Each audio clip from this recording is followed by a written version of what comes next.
Oui, parfait. Donc, bonjour à tout le monde. Là, je ne sais pas d'où vous venez. Si vous avez envie, vous pouvez l'écrire dans le chat. Comme ça, on saura d'où vient tout le monde.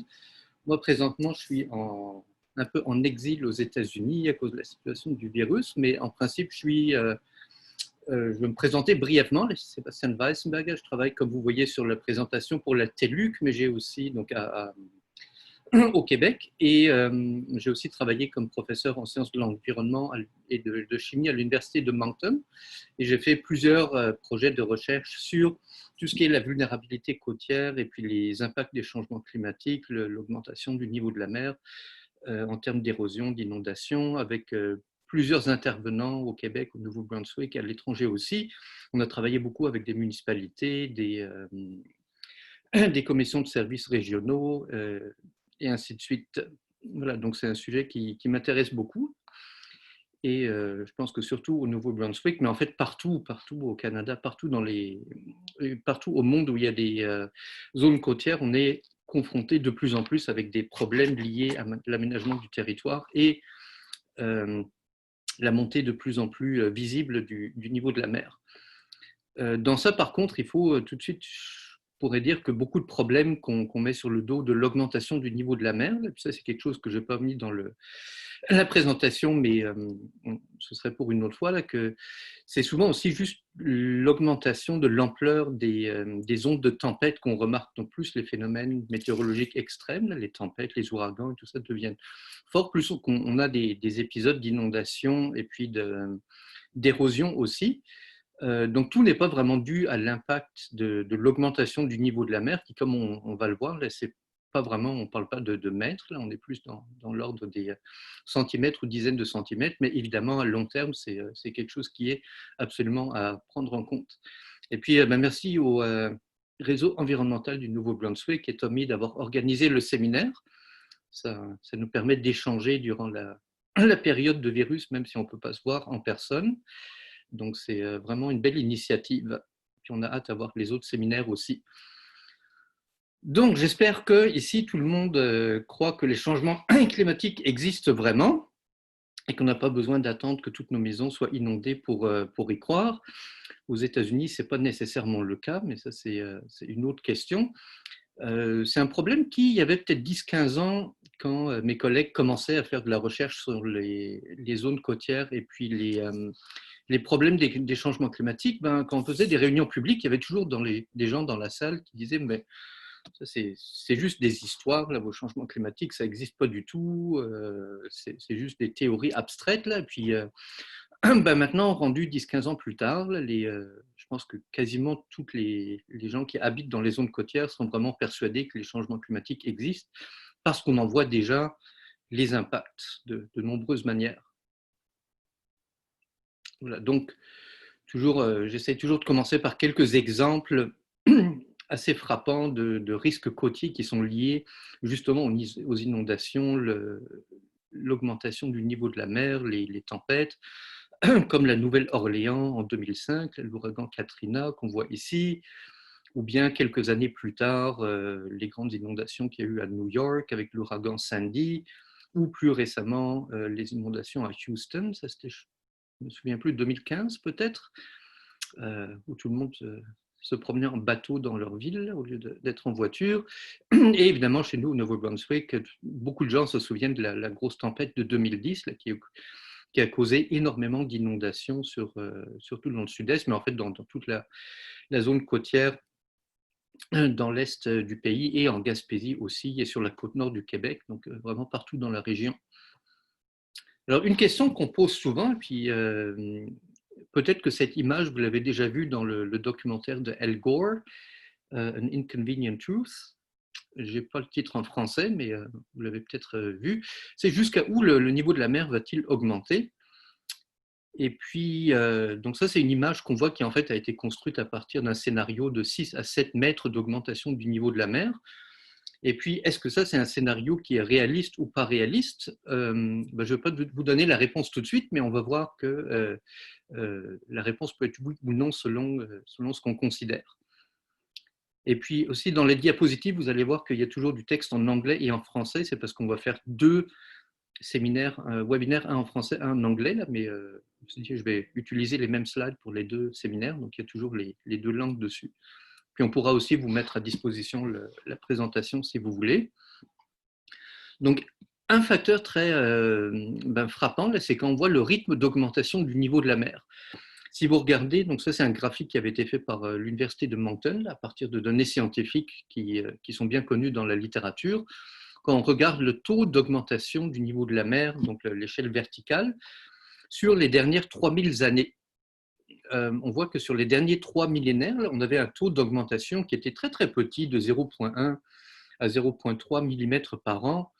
Ça, c'est quelque chose qui était encore un résidu du dernier âge glaciaire où, après la fonte des glaciers, le niveau de la mer avait augmenté très brusquement, très rapidement. Puis après, cette fonte des glaciers en fait, se poursuit en fait, jusqu'à maintenant, mais de manière vraiment très, très minime. Là, donc, on parlait d'un taux très minime. Puis tout d'un coup, quand on monte au dernier siècle, donc, où on commence à voir l'impact des changements climatiques anthropiques, on voit que tout d'un coup, ce taux a décuplé. Le rythme d'augmentation sur le dernier siècle de 1 à 3 mm par an, là, il est 10 fois plus élevé que ce qu'on avait dans les 3000 ans passés. Et si on va un peu plus dans le présent aussi, tout en haut, le petit point bleu, là, si on regarde depuis 1992, ce qui est une date qu'on choisit parce que c'est à partir de là qu'on peut avoir des mesures satellitaires du niveau de la mer qui sont extrêmement précises. Là, on peut voir que durant les dernières donc 20 années à peu près, là, on a un rythme qui est encore plus élevé de 3,3 mm par an. Et de plus en plus, quand on regarde disons des recherches de plus en plus récentes, on voit que ce rythme continue de s'accélérer. Donc l'augmentation du niveau de la mer, alors qu'elle se décélérait depuis les 10 000 dernières années, maintenant, ça accélère de plus en plus fortement. Donc chaque année, le niveau de la mer augmente plus que l'année précédente, ce qui est évidemment quelque chose d'assez inquiétant. Et puis c'est pour ça que les scientifiques se préoccupent beaucoup de ce phénomène. Voilà. Puis si jamais il y a des choses qui ne sont pas claires, n'hésitez pas à intervenir. Donc pour comprendre un peu le niveau de la mer, c'est quelque chose qui, durant l'histoire, on peut remonter très, très loin dans l'histoire géologique, là, mais on va peut-être juste remonter jusqu'à la dernière glaciation, parce que c'est quelque chose que, surtout habitant au Canada, on est assez familier avec.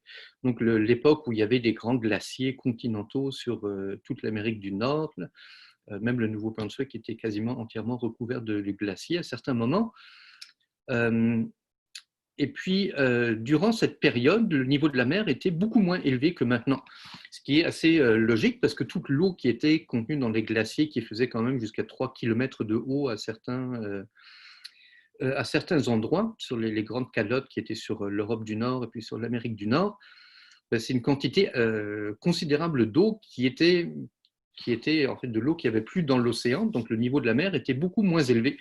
Et ça, c'est fascinant parce que ça a eu beaucoup d'impact sur les mouvements et le développement des peuplements humains de beaucoup de continents. Donc, si vous regardez tout en bas de la carte, par exemple en Australie, là, il y avait des zones qu'on voit en orange ici, où la Nouvelle-Guinée était reliée à l'Australie, et aussi tout en bas la Tasmanie, la petite île qui est au sud de l'Australie. Et puis, par exemple, en Tasmanie, il y avait une population humaine qui, au fur et à mesure que le niveau de la mer a augmenté, a été coupée du continent vers à peu près 6000 ans avant notre ère, et puis qui est restée isolée pendant des milliers d'années, jusqu'à ce que les Européens en fait, arrivent sur l'île et puis malheureusement massacrent et déportent tous les Tasmaniens. Donc c'est une population qui est restée isolée pendant 6000 ans. Puis de la même manière, la Nouvelle-Guinée était rattachée à l'Australie jusqu'à 7000 ans à peu près. Donc c'est les mêmes populations qui se sont établies là, mais qui à partir de 7000 ans avant notre ère ont été coupées et puis se sont développées de manière très distincte. Puis tout au nord de la carte, on voit un endroit qu'on appelle la Béringie, ou Beringia en anglais, qui était en fait un pont de terre qui existait entre l'Asie et l'Amérique du Nord. Et c'est essentiellement par ce pont qui n'existe plus aujourd'hui, qui a été inondé il y a 11 000 ans, que toutes les populations, les ancêtres des populations amérindiennes sont arrivés en Amérique du Nord. Voilà. Donc, si le niveau de la mer avait été autrefois comme il était aujourd'hui, ben, peut-être qu'il n'y aurait personne en Amérique du Nord aujourd'hui, ou du moins les gens seraient arrivés beaucoup plus tard. Voilà. Puis c'est la même chose en Europe. Là, si vous voyez la petite animation qui a aussi été faite par les gens de l'université de Mountain, on voit que si on remonte à il y a 20 000 ans, donc au pic de la glaciation, là, toute l'Angleterre et la France étaient reliées avec aussi l'Europe du Nord, l'Allemagne, le Danemark. Ça faisait toute une grande masse terrestre où les populations du Mésolithique ont pu s'établir. Et puis, il y a environ 8 000, 7 000 ans, ben, ça s'est séparé. Donc l'Angleterre, la Grande-Bretagne, pour être plus précis, n'est une île que depuis quelques milliers d'années. Voilà, avant, ça faisait partie du continent. Puis maintenant, ça devient de plus en plus insulaire. Ça, c'est une autre question. Puis on a trouvé, par exemple, tout un peuplement très intéressant dans la mer du Nord, entre l'Angleterre, les Pays-Bas, l'Allemagne, qui s'appelle le Doggerland. C'était toute une région, une contrée, une géographie qui était habitée jusqu'à 6500 ou 6200 ans, et qui après a été complètement inondée, qui a cessé d'exister. Donc on voit que le niveau de la mer a changé durant l'histoire de l'humanité, mais l'histoire ancienne de l'humanité, et ça a eu des conséquences dramatiques pour les populations, puisqu'évidemment, toutes les populations qui habitaient dans le Doggerland ont soit dû migrer, soit ont tout simplement disparu. Donc c'est quelque chose qui a déjà existé dans l'histoire. C'est toujours intéressant, je trouve, de remonter loin dans l'histoire pour voir des choses qui se sont déjà passées. Là, on ne va pas entrer dans les inondations qui sont décrites dans la Bible, mais qui probablement ont aussi une origine dans ce même type d'événement de remontée du niveau de la mer après la glaciation. Fait que, voilà, on peut montrer ce qui est arrivé depuis la dernière glaciation à travers, par exemple, des coraux, parce que les coraux, comme vous savez, ils sont toujours juste sous la surface de la mer. Ils ne peuvent pas être très profonds, peut-être jusqu'à 50 mètres, là, quand c'est vraiment très clair, comme ils ont besoin de la lumière. Donc, avec la profondeur des coraux durant l'histoire et puis des vestiges d'anciens coraux, là, on peut retracer où était le niveau de la mer à différents moments. Et puis, on voit que autour de c'est ça, jusqu'à 20 000 ans à peu près, là, le niveau de la mer était beaucoup plus bas qu'aujourd'hui. Et après, il y a eu une remontée assez importante entre 20 000 ans et puis 6 000 ans, qu'on voit ici sur le graphique. Et après, ça reste pas mal plat. Et puis, pour ceux qui vont dans les voyages, parfois dans les Caraïbes, là, des fois, on voit des formations qui s'appellent, je ne sais pas s'il y a un nom en français, mais ça s'appelle des Iron Shores. C'est comme ça ressemble c'est en fait des anciens coraux fossilisés, là, mais qui sont plus vivants, mais qui sont émergés du niveau de la mer. Ça, c'est intéressant parce que c'est des coraux qui sont très très vieux, qui datent il y a 100 000 ans à peu près avant le dernier âge glaciaire, quand il y avait déjà eu une période interglaciaire et où le niveau de la mer était un peu plus élevé qu'aujourd'hui. Puis aujourd'hui, c'est des formations qui existent sur beaucoup d'îles tropicales et puis qui sont à peu près, c'est justement 5 ou 6 mètres plus élevés que les coraux modernes, ce qui indique que le niveau de la mer a déjà été plus élevé aussi durant d'autres périodes interglaciaires. C'est que ça, c'est intéressant si jamais vous avez l'occasion d'aller voir, quand on pourra voyager de nouveau là, sur des îles tropicales dans les Caraïbes, là, on peut vraiment voir ça. Et puis c'est les vestiges d'anciennes augmentations du niveau de la mer. Bon, alors on va revenir à aujourd'hui. Qu'est-ce qui se passe aujourd'hui? Donc aujourd'hui, on a vu que le niveau de la mer, il augmente plus vite qu'avant. Et puis il y a puis c'est lié au changement climatique. Et pour ça, il y a deux raisons principales qui sont l'expansion thermique de l'océan et la fonte des glaciers et des calottes glaciaires. Donc là, ça devient un petit peu plus compliqué, mais on peut quand même assez bien expliquer ça. Surtout, l'expansion thermique, c'est peut-être un terme avec lequel on n'est pas très familier. Là, la même chose en anglais, je m'excuse. Mais si on pense, par exemple, on sait que tout corps, en fait, prend de l'expansion dans la chaleur et puis se contracte dans le froid. Comme par exemple, un exemple très connu, c'est la tour Eiffel à Paris.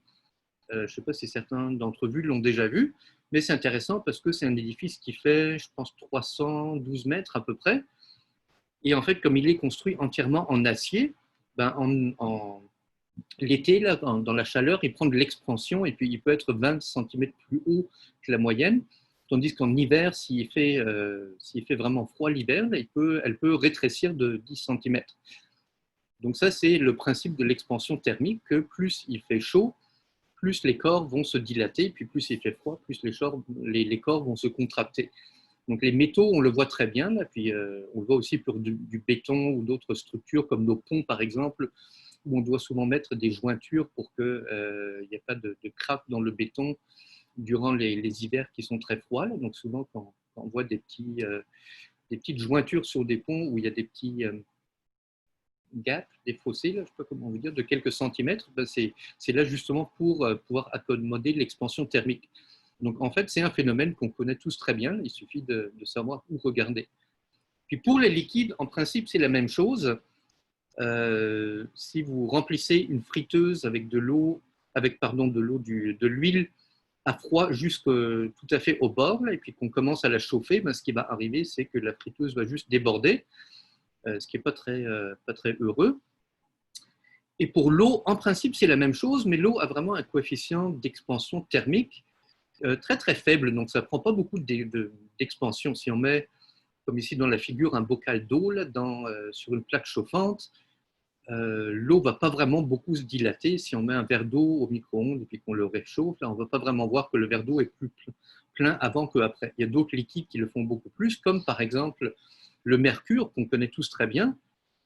C'est le principe même du thermomètre, hein, qu'on a du mercure dans un thermomètre.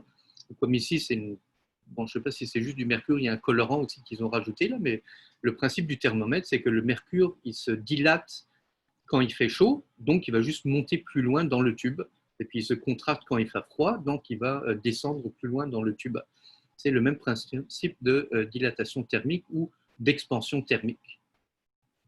Fait que pour l'eau, le coefficient, ce qu'on appelle le coefficient d'expansion thermique, il est très petit. Le chiffre, c'est 69,10 puissance moins 6 Kelvin. Ça veut dire que l'eau s'allonge de 69 millionièmes de sa taille si on augmente la température de 1 degré.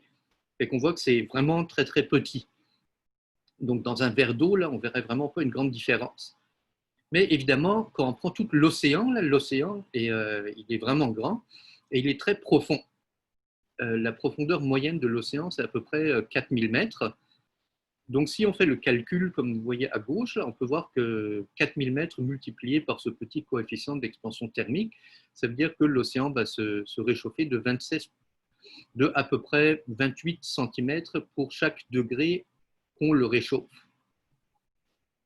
À notre échelle, quand même, 28 cm, c'est bon, pas immense, mais c'est quand même quelque chose de très notable. Si vous avez un terrain sur la côte et puis que l'eau augmente de 30 cm, ben, ça risque d'inonder une bonne partie du terrain quand même. J'espère que c'est clair, là, le principe d'expansion thermique, et puis que ça donne quelques peut-être moyens de l'expliquer par d'autres exemples que juste une équation. S'il y a des questions, n'hésitez pas à m'interrompre, il n'y a pas de problème. Puis le deuxième phénomène qui contribue, c'est la fonte des glaciers. Et puis ça arrive partout dans le monde. Donc où que vous ayez, où qu'est-ce qu'on aille, surtout en vacances où il y a vraiment des grands glaciers comme dans les Alpes en Europe, dans les Rocheuses en Amérique du Nord, mais des glaciers sur tous les continents, là, que ce soit l'Afrique, l'Asie, l'Himalaya ou le Japon ou d'autres.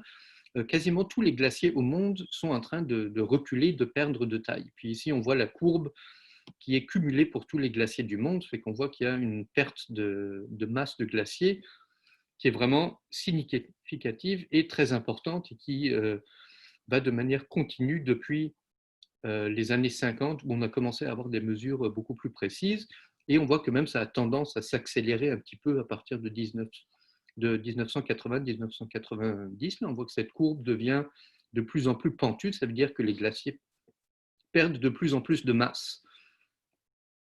Et puis là, évidemment, rien de tel pour démontrer ce phénomène que de trouver des anciennes photos, puis de comparer ça à des nouvelles photos de glaciers qui sont faites aux mêmes endroits. Ici, par exemple, quelques glaciers des Alpes en Autriche. Les deux photos d'en haut, là, c'est des photos, comme on voit, qui sont assez vieilles, de 1926-1935. Et les deux photos en bas sont des photos plus nouvelles de 2001-2005. Donc il y a comme 70 ans entre les photos, puis on voit que les glaciers en arrière de ces bâtiments, de ces huttes-là, ont disparu ou du moins considérablement diminué. La même chose dans une autre partie des Alpes, en Allemagne, où ici on voit que là c'est la photo du bas qui est la plus vieille, 1890. De nos jours, il ne reste absolument plus rien de ce glacier. On peut faire la même chose en Argentine, en Patagonie. Moi, je n'ai jamais été, je ne sais pas si vous avez déjà été, mais comme c'est une région extrêmement froide, du moins dans l'histoire ça l'était, mais on voit ici que des immenses glaciers ont complètement disparu. Dans les Andes, c'est la même chose. Ça, c'est les deux photos d'en bas. Donc à gauche, la photo ancienne de 1978, ce qui n'est pas si ancien que ça en fait, à moins que nous, on se considère d'être très ancien pour certains. Et en 2004, donc on voit qu'il y a une énorme différence. En Afrique, c'est la même chose, les fameuses neiges éternelles du Kilimandjaro, qui en fait ne vont plus être éternelles parce qu'elles risquent de disparaître d'ici 20-30 ans. Autres exemples qui sont très fréquents, très frappants, en Alaska, qui est un des endroits qui se réchauffe le plus rapidement au monde, quand on compare les photos historiques, donc ici de 1904 par exemple, d'un glacier avec la photo actuelle, le glacier a complètement disparu. Ici aussi un glacier donc, en Alaska, photo de 1899, le même glacier aujourd'hui qui n'existe plus. Ça, une autre photo qui est moins vieille, de 1941, d'une mer de glace en Alaska, et aujourd'hui c'est devenu un lac. Et puis, évidemment, on se demande qu'est-ce qui arrive à toute cette eau, les glaciers qui fondent, qu'est-ce qui arrive, la glace donc, devient liquide, ça fond, c'est de l'eau, et cette eau va tout simplement se déverser dans l'océan, et évidemment, ça va faire monter le niveau de l'océan. Donc ça, c'est très très clair. Et un cas particulier, c'est les deux grandes calottes glaciaires qui se trouvent au Groenland et dans l'Antarctique. Donc si on voit la carte du monde, tout en haut, en blanc, il y a le Groenland, qui est parfois, si vous prenez l'avion de la Scandinavie, moi je l'ai vu une fois, c'est ça, de la Scandinavie pour revenir au Canada, là on peut voler au-dessus du Groenland, puis on passe 1 heure à voler au-dessus de glaciers, donc c'est vraiment impressionnant. Mais il se trouve que tous ces glaciers sont en train de diminuer assez rapidement. Et la même chose est vraie pour une partie de l'Antarctique, donc tout ce qu'on voit tout en bas de l'image en blanc, c'est les glaciers antarctiques, et il y a une partie qu'on appelle l'Antarctique Ouest, qui est aussi assez instable. Alors pour comprendre la dynamique d'un glacier, d'une calotte glaciaire, en détail c'est très compliqué, mais l'idée de base est en fait assez simple, c'est que comment se forme un glacier? C'est qu'il y a de la neige ou de la pluie qui va précipiter sur le glacier, et qui va, comme il fait très froid sur ce glacier, va devenir de la glace. Donc tout ce qui tombe en termes de précipitation sur un glacier va être instantanément frigorifié et va contribuer à faire augmenter la taille de ce glacier, puis ça augmente, ça augmente, ça augmente. Et par contre, sur les bords du glacier, ce qu'on voit tout à droite et tout à gauche, c'est que là où le glacier est en contact avec l'eau de mer, ou du moins avec de l'air un peu plus chaud, le front du glacier qu'on appelle ça, c'est là où il y a de la fonte du glacier. Et puis finalement, c'est un équilibre qui est assez précaire entre les deux. Donc s'il y a autant de fonte sur les bords du glacier que ce qu'il y a d'accrétion au milieu du glacier, le glacier va juste couler et puis garder à peu près la même taille. Par contre, ce qui arrive avec les changements climatiques, c'est que la fonte des glaciers, surtout quand c'est en contact avec de l'eau de mer qui devient un peu plus chaude, là, il y a beaucoup de fonte qui se passe. Et par contre, pour ce qui arrive sur le haut du glacier, ça dépend vraiment, parce qu'il y a certaines régions du monde comme l'Antarctique, la partie est de l'Antarctique, où il y a plus de précipitations qu'autrefois. Donc en fait, les glaciers deviennent un peu plus gros. Mais il y a beaucoup de parties dans le monde, et en fait la plupart des parties dans le monde où c'est vraiment la fonte qui prédomine. Donc les glaciers deviennent plus petits, et c'est le cas des deux parties du Groenland qu'on voit ici.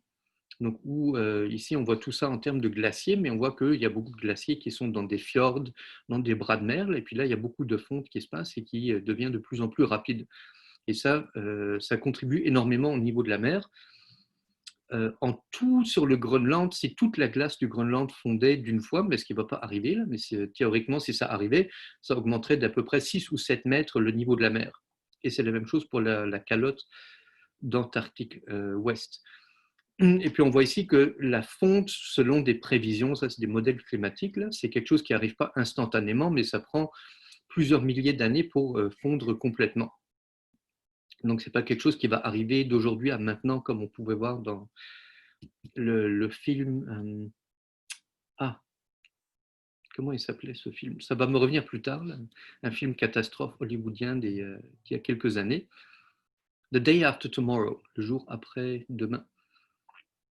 Voilà. Puis aussi, on voit donc l'Antarctique, un très grand continent qui est centré entièrement sur le pôle sud.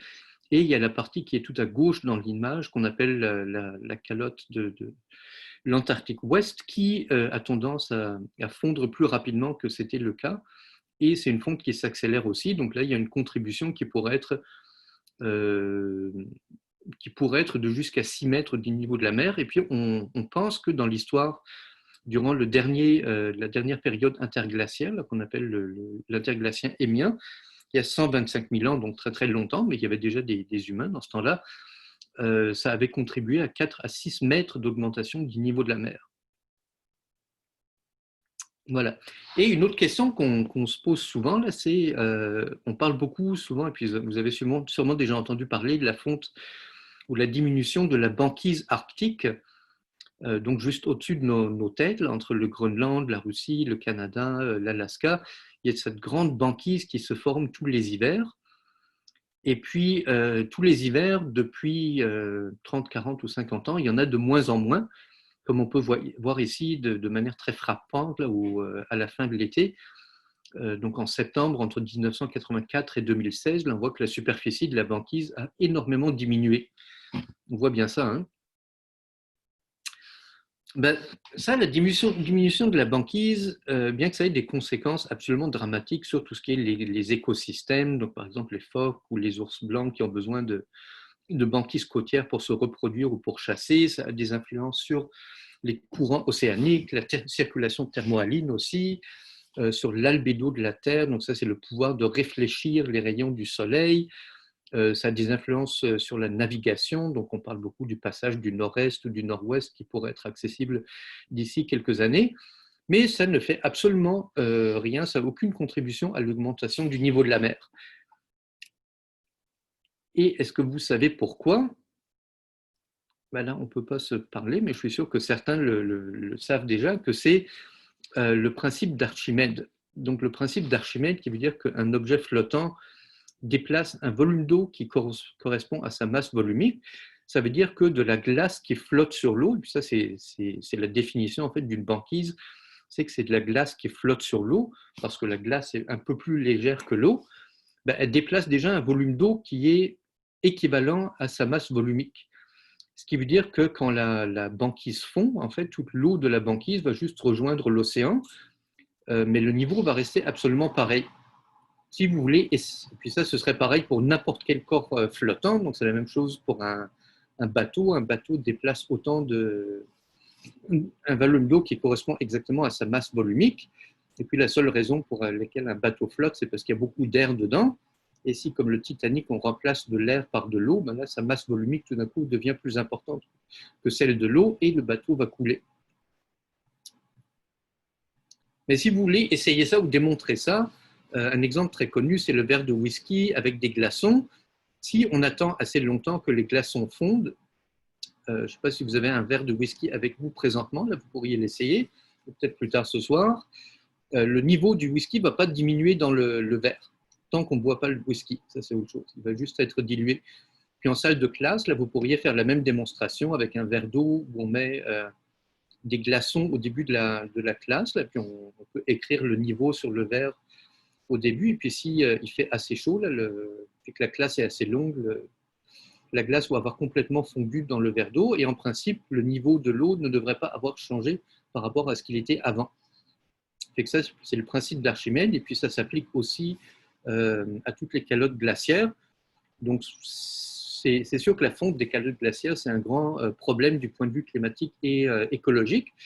mais ça n'a aucun impact sur le niveau de la mer. Voilà. Et donc, la contribution de ces différents glaciers, c'est qu'on voit que présentement, les barres en rouge, c'est surtout les petits glaciers qui contribuent beaucoup, le Groenland un peu moins, et l'Antarctique pour l'instant très très peu.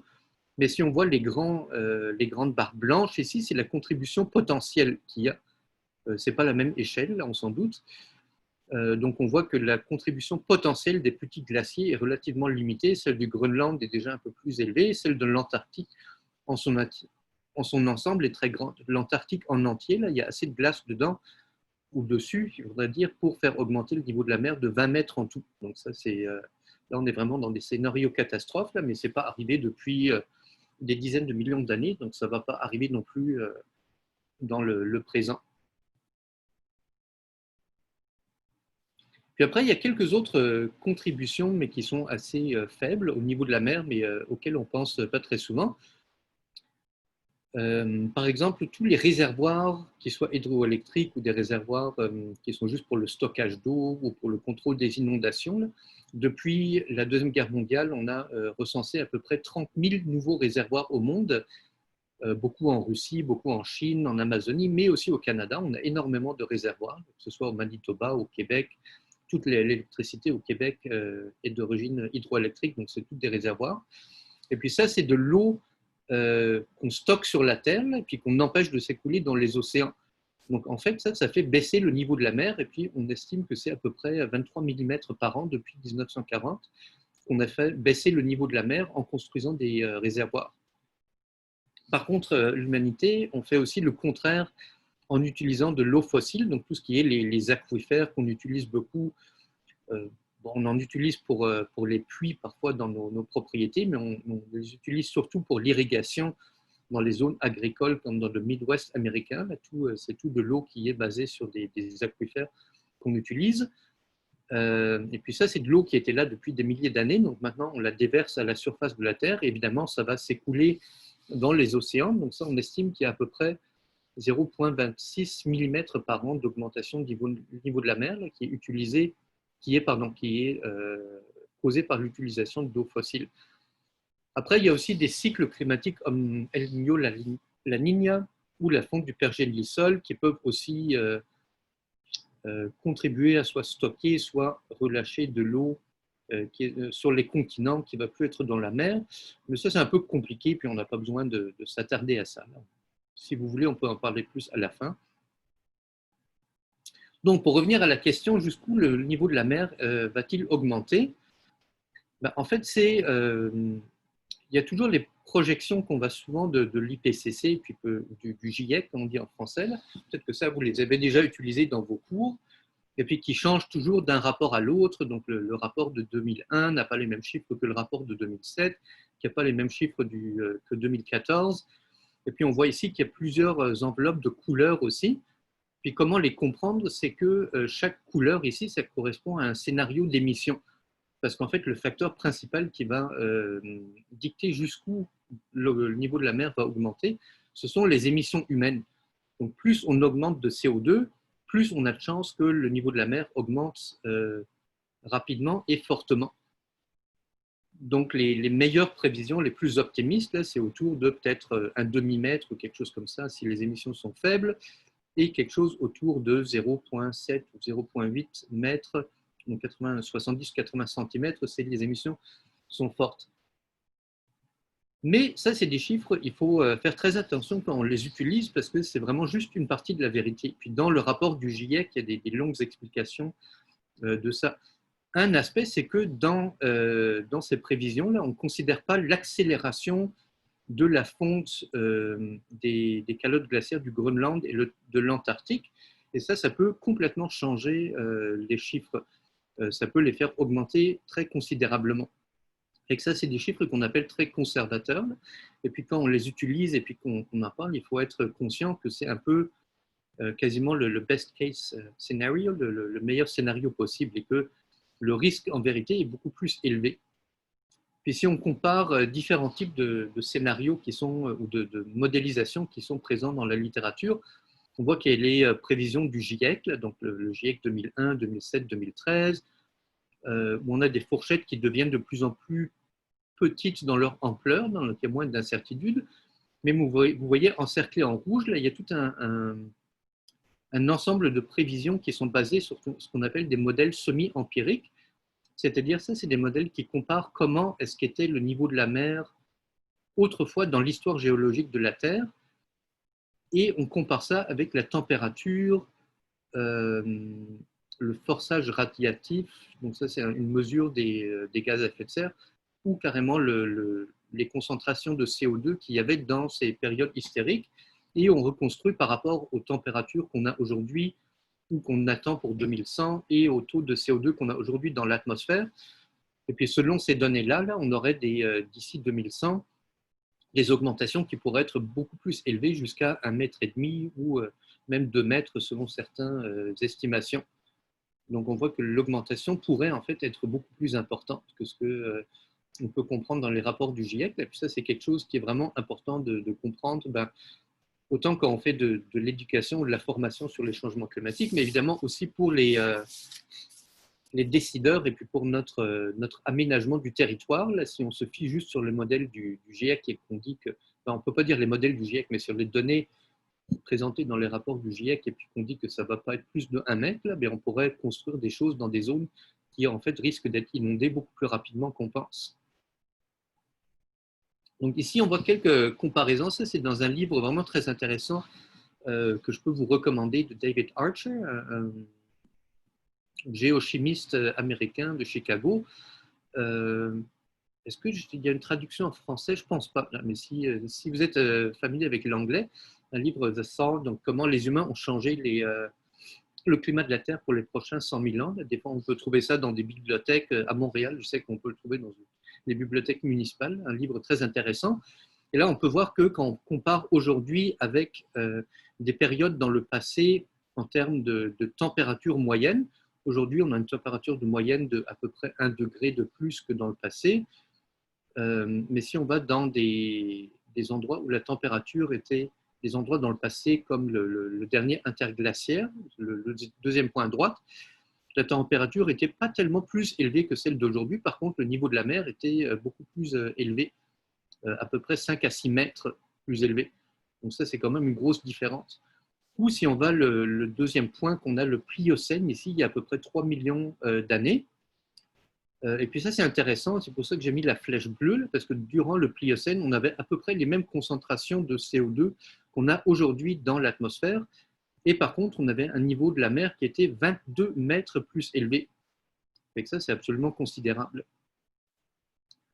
Donc, pour comprendre vraiment l'augmentation du niveau de la mer, là, il faut comprendre un peu toutes les questions des échelles de temps. Et puis ça, c'est pas toujours facile à véhiculer. Là, on a des graphiques comme celui-là que, dans un contexte universitaire, j'utilise beaucoup. Et puis, on peut toujours, puis les gens normalement le comprennent bien. Là, dans un contexte scolaire, peut-être que c'est un peu compliqué. Ça, je ne sais pas. Là, ce serait à essayer.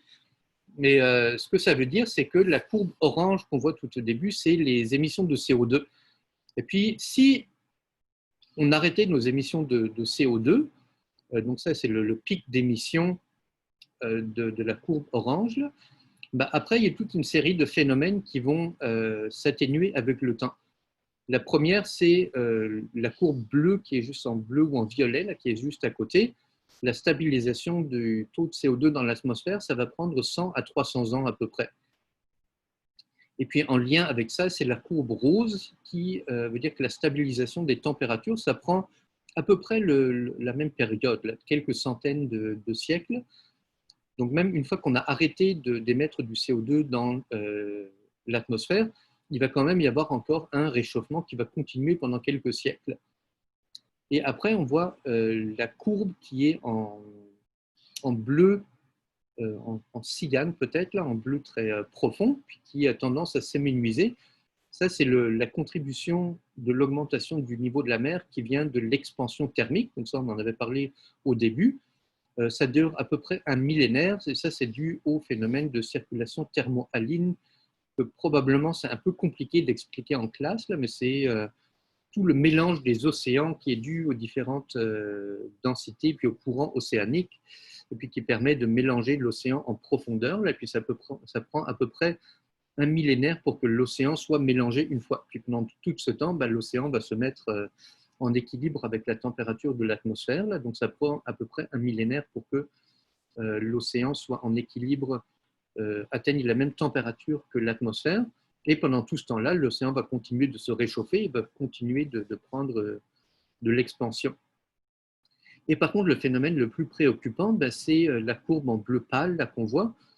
C'est la fonte des grandes calottes glaciaires, où on voit que ça, c'est un phénomène qu'on voit ici, là, qui est quasiment pas du tout influencé par, de manière à ce qu'on peut voir directement, là, pas influencé par ce qu'on fait avec les émissions de CO2, parce que ça, c'est vraiment un phénomène où il y a des seuils, où une fois qu'on dépasse certains seuils de température, là, ces glaciers vont devenir instables, vont commencer à fondre, et puis il y a vraiment plus grand-chose qu'on puisse faire pour les empêcher. Et puis comme on avait vu dans le graphique un petit peu plus tôt dans la présentation, là, c'est quelque chose qui prend plusieurs millénaires. Donc ça répond en fait un peu à la question qu'on peut se poser. Est-ce que le niveau de la mer, est-ce que ça va augmenter vraiment de 7 mètres? Donc la réponse est oui, à un moment donné, ça va augmenter de 7 mètres et peut-être même plus que ça, mais ça va prendre des siècles, voire des millénaires. Et puis souvent, ce qui nous intéresse, la question est souvent posée par rapport à l'an 2100, ce qui est, on a pris ça de manière très arbitraire, l'an 2100, parce qu'il n'y a rien de spécial qui va se passer à l'an 2100, là, mais c'est juste comme un jalon pour nous qui est assez loin dans le futur pour qu'on voit des effets, mais pas trop loin non plus, parce qu'après, si on va 2-3 000 ans dans le futur, est-ce que ça a vraiment une importance pour nous tout de suite de savoir qu'est-ce qui va se passer? Si on va 2000 ans en arrière, là, notre civilisation était très différente de ce qu'elle était, donc on ne sait pas trop dans 2000 ans comment va être notre civilisation. Mais c'est sûr que dans beaucoup d'endroits du monde, on a quand même des villes qui sont millénaires, donc oui, moi je trouve que ça vaut la peine de se préoccuper de qu'est-ce qu'il y aura dans 1000 ans, et puis s'il y a une des grandes villes qu'on a construites aujourd'hui vont être certainement inondées d'ici 1000 ans, ça a quand même une certaine importance. Par contre, ce qui est faux de penser, c'est que le niveau de la mer va augmenter de 7 mètres d'ici les prochaines décennies. Là. Ça, c'est pas vrai. Donc ça, c'est un phénomène qui va graduellement. Voilà, donc j'espère que ça va jusqu'ici. Et puis, donc une chose qui est intéressante aussi, c'est que le niveau de la mer n'augmente pas pareillement partout au monde. Donc, ce n'est pas quelque chose qui augmente uniformément, même si ça augmente partout dans une certaine mesure. Mais il y a des effets locaux comme la gravité, les courants océaniques, les vents, les cycles climatiques, l'ajustement isostatique qui peuvent avoir une influence. Puis, j'ai essayé de vous montrer quelques graphiques qui peuvent bien montrer ça là, par rapport à si on essaie d'expliquer ça à quelqu'un. Celui-là est assez drôle, ça a l'air comme d'une patate un peu informe. Puis ça, c'est en fait le niveau de la mer, quand on accentue les différences de niveau de la mer, quand on les accentue vraiment beaucoup, beaucoup. Là. Puis on voit que le niveau de la mer n'est pas tout à fait uniforme partout sur la Terre. On voit qu'il y a des zones en rouge ici où le niveau de la mer est plus élevé, des zones en bleu où le niveau de la mer est moins élevé. Donc c'est sûr que dans la réalité, on parle de quelques vingtaines de centimètres jusqu'à 1 mètre ou quelque chose comme ça, mais il y a quand même des différences qui existent. Et ça, c'est dû à la présence des continents qui ne sont pas répartis de manière égale, et c'est dû aussi aux courants océaniques. Un exemple qu'on peut vous montrer, c'est les grands gyres, les circulations, disons, circulaires dans l'océan, que nous, on connaît aussi à travers, je ne sais pas si vous avez suivi un peu les discussions autour des grands, ce qu'on appelle en anglais les garbage patch, ou les continents de déchets qu'on trouve dans le milieu des océans. Ben justement, on les trouve dans des zones où il y a des circulations comme circulaires océaniques, là, où tout s'accumule au centre de ces grands gyres océaniques, et puis rien n'en ressort. Donc ça, c'est vrai pour les... donc c'est là qu'on retrouve toute l'accumulation des gros déchets. Et c'est aussi des endroits où l'eau elle-même s'accumule. Fait que si on regarde la coupe de côté, là, le dessin en bas à droite, on voit qu'il y a des courants qu'on appelle les courants géostrophiques, mais ce n'est pas important, là, mais des courants circulaires qui font que l'eau est poussée vers le centre de ces gyres qu'on appelle, et puis l'eau au milieu de cette gyre, c'est comme un amoncellement d'eau, comme une montagne d'eau qui est formée, et puis ça peut atteindre jusqu'à 1 mètre de hauteur. Donc c'est sûr qu'à la largeur de l'océan, 1 mètre, ce n'est pas vraiment grand chose, mais quand on parle d'une augmentation du niveau de la mer de 1 mètre, c'est sûr on voit que les différences locales qui peuvent être dues au courant, c'est à peu près dans le même ordre de grandeur. Et puis il peut y avoir des effets locaux aussi, comme ici cette très belle image de satellite qui a été un peu retouchée. Ça montre le Gulf Stream, le courant du Golfe, donc qui part dans le Golfe du Mexique, qui remonte en haut à droite sur toute la côte est des États-Unis, puis après qui traverse l'océan pour aller en Europe, et puis qui a plein de petits méandres dedans. Une chose qui arrive présentement, c'est qu'on observe un ralentissement du courant du Golfe. Et puis ce qui arrive, c'est que toute l'eau qui était poussée vers l'intérieur de ce courant par le Gulf Stream, vu que le courant se ralentit, l'eau maintenant va s'étaler un petit peu plus et va entre autres aller s'étaler plus fortement vers les côtes de la côte est de l'Amérique du Nord. Donc là, il risque d'y avoir une augmentation du niveau de la mer qui va être plus importante que la moyenne. Puis dans d'autres endroits du monde, ça pourrait être le contraire, là, ça pourrait être moins que la moyenne. Donc on voit qu'il y a des effets locaux qui vont influencer ça. Puis nous, on est pas mal à la fin du Gulf Stream, là. On en a quand même un petit peu qui rejoint le golfe du Maine, surtout sur les côtes exposées du côté atlantique, là, pas tellement dans le golfe du Saint-Laurent, qui lui n'est pas très affecté par le Gulf Stream. Un autre phénomène dont vous avez sûrement entendu parler, c'est El Niño, la Niña. Et puis là aussi, normalement, il y a des vents dominants là, que tous les marins connaissent très bien, qui soufflent de l'est vers l'ouest, puis qui existent autant dans l'Atlantique que le Pacifique. Là. Puis ces vents, normalement, ont tendance à accumuler de l'eau, donc plus du côté ouest des grands océans que du côté est. Et ce qui arrive quand on a un épisode El Niño, c'est que cette circulation est interrompue, puis ces vents s'arrêtent ou deviennent beaucoup plus faibles. Puis ça cause comme dans une baignoire où on aurait poussé l'eau d'un côté, là, puis à un moment, l'eau va toute revenir. Quand on arrête les vents, l'eau va toute revenir vers la côte. Ici, par exemple, c'est la côte d'Amérique du Sud. Là. Et puis, il y a des différences qu'on voit ici sur la carte là, de niveau de l'eau qui peuvent aller de moins 40 à plus 40 cm. Donc ça aussi, c'est des phénomènes climatiques qui peuvent localement, et puis pendant une période durée, beaucoup influencer le niveau de la mer. Puis ça contribue beaucoup, évidemment, aussi au risque d'inondation. On comprend ça, que s'il y a un ressac d'eau, puis 40 cm de plus de niveau de la mer sur les côtes, par exemple, de l'ouest du Mexique, là, comme on voit ici, ça peut beaucoup augmenter le risque d'inondation dans ces zones-là. Voilà, donc El Niño, c'est un peu compliqué à comprendre en détail, mais si on comprend juste l'histoire des vents dominants, là, c'est pas si compliqué que ça, et puis on peut bien expliquer ça, même à des gens qui ne connaissent pas vraiment la circulation océanique. Puis un autre phénomène, là le titre n'est pas bon, là, mais je vais le corriger plus tard. Je ne sais pas si vous connaissez le rebond isostatique. Et puis, donc c'est un phénomène assez intéressant parce que nous, on est assis en plein dessus, en fait.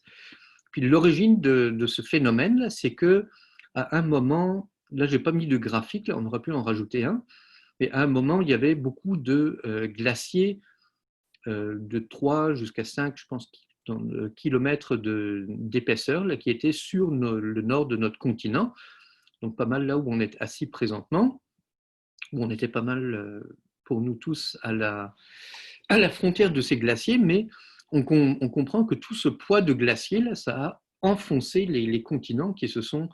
Donc le nord de l'Amérique du Nord s'est un peu enfoncé sur le magma, parce que nos continents, en fait, ils flottent sur du magma, là, c'est à grande échelle. Et puis, une fois que tous les glaciers ont fondu, tout ce poids était enlevé, et puis le continent se soulève maintenant, libéré du poids de ces glaciers. Et puis, c'est un peu un mouvement de bascule, parce que là où il s'était enfoncé, il se soulève maintenant. Par contre, au bord, du coup, comme une bascule, c'est en train de s'enfoncer un petit peu. Donc, si on voit la carte à gauche, il y a toutes des flèches en rouge, c'est là où le continent se se relève. Donc, on voit que la baie d'Hudson, là, c'est un endroit où il y a beaucoup de relèvement du continent. Quand on dit beaucoup, on parle de quelques centimètres là, par siècle. C'est pas énorme, énorme. Et là où il y a des flèches bleues, c'est que le continent s'enfonce. Et puis, évidemment, quand le continent s'enfonce, c'est comme si le niveau de la mer montait. Comme les deux sont absolument reliés. Donc, localement, on peut avoir l'impression que la mer monte, alors qu'en fait, c'est le continent qui descend. Et ce qui est intéressant, c'est que si on regarde, on peut le voir plus précisément à droite ici. Là. Puis ça, c'est si vous êtes au Nouveau-Brunswick, il y a les travaux de Réal Daigle. C'est un climatologue très connu au Nouveau-Brunswick qui fait aussi des bonnes entrevues. Puis, je pourrais vous donner des liens aussi là, qui expliquent ça très bien, qui a fait beaucoup de travail pour essayer de comprendre justement l'augmentation relative là, du niveau de la mer. Puis on voit qu'il y a toutes les courbes où on voit quand il y a juste des chiffres positifs, c'est là où ça se relève encore. Et là où il y a des chiffres négatifs, c'est là où ça baisse. Donc au Nouveau-Brunswick, puis plus ou moins axé sur la baie des Chaleurs, c'est vraiment, pardon, là je parle en fait de la Gaspésie, là, et puis quand on arrive sur la baie des Chaleurs, on est déjà dans un endroit où le niveau de la mer va augmenter parce que le continent s'abaisse. Donc au Nouveau-Brunswick et au Québec, là, on est pas mal sur le bord de où il y avait des glaciers et le bord de où le continent est en train de se relever et de s'abaisser. Donc, dans beaucoup d'endroits, en fait, le rebond isostatique, c'est comme ça qu'on appelle ce phénomène, ça contribue à ce qu'on peut percevoir comme une augmentation du niveau de la mer, comme si vous voyez le -2, là, c'est des -2 mm par an, je pense. Donc, toute la côte est du Nouveau-Brunswick jusqu'à la péninsule acadienne, qui est encore plus fortement touchée. Si vous regardez la carte très, très en détail, on est à -3 mm par an. Donc ça contribue à l'augmentation relative du niveau de la mer. Fait que ça, si vous voulez des liens vers ces travaux plus détaillés, là, je pourrais vous les fournir, mais le principe de base est assez simple, c'est que vraiment les continents avaient toute cette masse de glace qui pesait sur eux, et puis une fois que la masse de glace est partie, les continents vont se relever. Bon, ça, c'est la même chose que si on peut prendre un drap et puis que 4 personnes prennent le drap de chaque bord et puis on met un poids assez lourd au milieu du drap, là, il va s'enfoncer. Puis si on enlève le poids assez lourd, le drap va se redéplier. Puis les continents font à peu de choses près la même chose. Voilà. Là, j'ai pas vu le temps. Tommy, est-ce qu'on est où dans le temps? Tommy? Oui, désolé, j'avais écrit dans le chat. Il faut qu'on pose pour les questions dans 1 minute. OK. J'aurais pu montrer quelques impacts, mais 1 minute, je vais montrer juste quelques photos. Il y a beaucoup de petits pays qui consistent juste en des atolls coralliques, donc des pays qui sont des îles très, très peu élevées. Puis ça, c'est des pays comme ici, c'est la capitale du Tuvalu, là, qui peuvent complètement disparaître dans le futur. La même chose pour les Maldives, là, qui ont déjà fait une action pour montrer ça durant le dernier sommet climatique. On peut aussi penser à des écosystèmes très bas comme les mangroves du delta du Bangladesh, là, qui pourraient disparaître sous l'effet des changements climatiques. Il y a des pertes de territoire très importantes dans les grandes zones deltaïques, comme ça c'est le delta du Nil, ici qu'on voit. Toutes les zones en bleu, c'est des zones qui pourraient être recouvertes par la mer avec 1 mètre ou un demi-mètre de plus. En Europe, il y a beaucoup d'endroits comme aux Pays-Bas où on a construit des parties du territoire carrément sous le niveau de la mer, et puis ça existe dans d'autres endroits aussi, qui sont protégés juste par des digues, fait que ça cause des problèmes. Donc il faut construire des digues de plus en plus importantes pour contrer ça. Il y a la question des inondations, comme ici à Venise, qui font partie de l'histoire, mais qui vont être de plus en plus fréquentes. On a vu ça à la Nouvelle-Orléans, donc des zones qui sont a priori inondables, ben là ça peut devenir des inondations catastrophiques. Et puis au Nouveau-Brunswick, on a énormément de zones qui sont, là j'aurais dû cacher les numéros de téléphone, là, si je veux. Mais on a beaucoup de zones en milieu côtier qui justement sont des zones qui se vendent très cher de nos jours, là, mais qui risquent de perdre beaucoup de valeur au cours des des années à venir si elles sont de plus en plus souvent inondées, là, parce que personne ne veut avoir une maison qui est inondée toutes les quelques années. Fait qu'il y a quand même beaucoup d'impacts qui vont résulter de ça. Ici, on voit Pointe du Chêne, là, qui pourrait être de plus en plus souvent isolé du continent, fait que ça va en fait devenir une île plus qu'autre chose. Là. Dans d'autres pays, il y a l'intrusion d'eau salée dans les sols agricoles ou dans les aquifères qui résulte de ça. Et puis, ok, ça c'est un lien, on n'a pas besoin de le regarder, c'est une animation, là, mais ça n'a pas l'air de marcher tout de suite. Voilà, fait que si vous voulez en savoir un petit peu plus, il y a un site web qu'on a fait où il y a il y a beaucoup d'images, des animations, des choses comme ça que vous pourrez utiliser dans vos cours aussi. C'est sûr que c'est une matière qui est quand même relativement théorique, là, mais avec des images et des animations, je trouve que souvent ça s'explique un petit peu mieux. Là, puis j'espère que j'ai pu vous montrer quelques moyens pour l'expliquer de manière pas trop compliquée. Là. Mais s'il y a des questions, là, on peut tout de suite passer aux questions. Merci beaucoup. Je vais choisir que tout le monde est capable de s'en parler ou faire unmute comme vous voulez. Et j'aimerais poser la question, comment on peut enseigner ça? Comment on peut communiquer ça avec la public ou avec les étudiants?